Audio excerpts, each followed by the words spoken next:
we Ugandan civil society leaders are alarmed by the escalating violations of human rights in the country, the undermining of our road to democracy, and the colossal failure of our state institutions to stop the tide and ensure that sanity reigns in the country.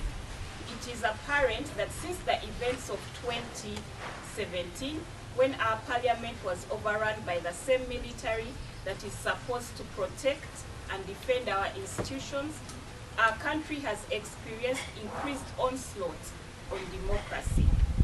The illegal detention of hundreds of Ugandans, state-sponsored kidnappings and disappearances of young Ugandans, extrajudicial killings of Ugandan citizens in direct retaliation to the exercise of their freedom of association, peaceful assembly, freedom of expression, and the right to vote represents a partner of abuses that undermine everything that we are as a country. The pattern of human rights abuses and violations is consistent. It is no longer in doubt that since the start of the official presidential and parliamentary election campaigns in November 2020, not less than 500 Ugandans have been abducted, kidnapped, held without trial in military facilities and safe houses, or killed extrajudicially. On November 18th and 19th alone, it's estimated that over 100 Ugandans were executed on the streets of Kampala in a bid to contain protests that were triggered by the arrest of the National Unity Party flag bearer, Honorable Robert Kyagulanyi Ssentamu.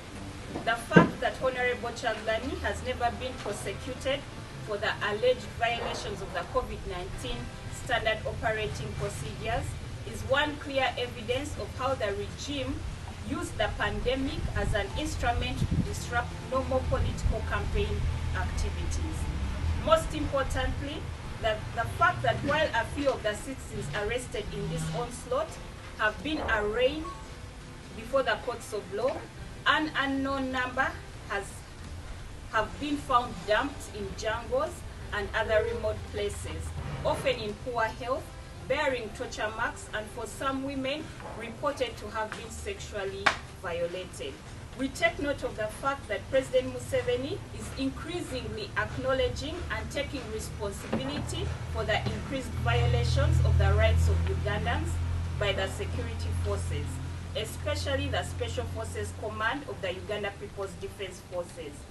We note that after consistent denials, Mr. Museveni acknowledged in his December 31st, 2021 New Year address that Isa Senyange, alias Zebra Mondo, was assassinated in a botched midnight security operation when his house was attacked.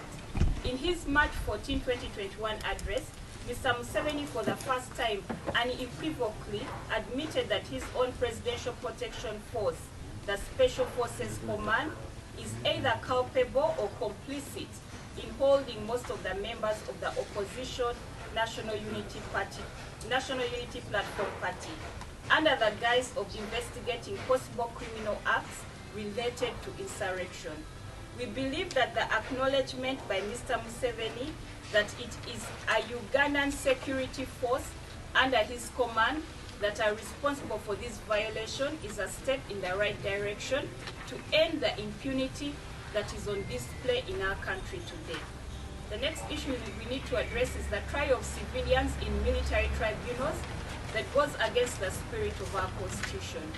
We also take note that the incumbent regime's growing practice of trying Ugandan citizens in military tribunals, this practice is akin to the dark days of Idi Amin's regime in the 1970s, when the excesses by the military became the order of the day. The current actions by Mr. Museveni's Special Forces Command of detaining people in ungazetted detention facilities and charging civilians in military tribunals shows how the regime itself has lost confidence in other institutions of the state, especially the Uganda police, the Uganda prisons, and more importantly, what should be our nation's judicial system.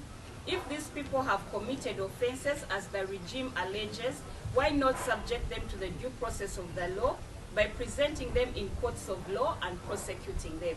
Why kidnap them crime gang style? Why torture them? Why detain them in military facilities? These are all questions on the minds of Ugandans. The ongoing violations are against the letter and spirit of the Uganda's constitution and violates every norm enshrined in the African Union Charter and other international human rights instruments.